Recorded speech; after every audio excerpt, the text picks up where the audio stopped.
আখেরাতের ফিকির তৈরি করা। কিসের তৈরি করা? আখেরাতের ফিকির তৈরি করা, অন্তরে আখেরাতের ফিকির তৈরি করা পাপ থেকে বাঁচার এক নাম্বার উপায়। আখেরাতের ফিকির কিভাবে তৈরি করবেন? একটু আমার দিকে সবাই তাকান, দেখেন আখেরাতের ফিকির কিছুক্ষণের জন্য তৈরি করি।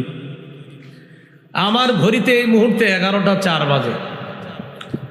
এমনও হতে পারে আগামীকাল 11টা 4 আমি দুনিয়াতে থাকবো না। আচ্ছা, আমি যদি আগামীকাল 11টা 4 দুনিয়াতে না থাকি, কোথায় থাকবো? কবরে। আমার আত্মীয় স্বজন আমারে কবরে রেখে আসবে। হ্যাঁ, তারা সত্যি রেখে আসবে। তারপর কি হবে? কি হবে? আমারে প্রশ্ন করবে 3টা, উত্তর দিতে পারলে কি হবে?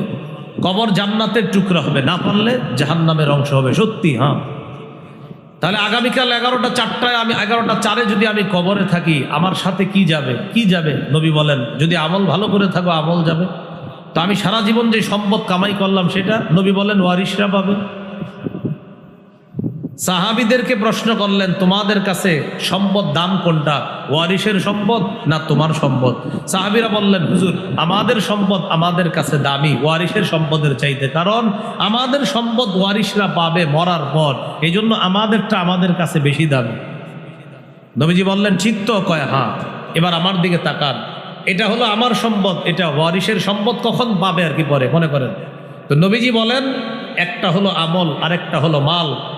তোমার আমলটা হলো তোমার সম্পদ, তোমার মাল হলো ওয়ারিশের সম্পদ।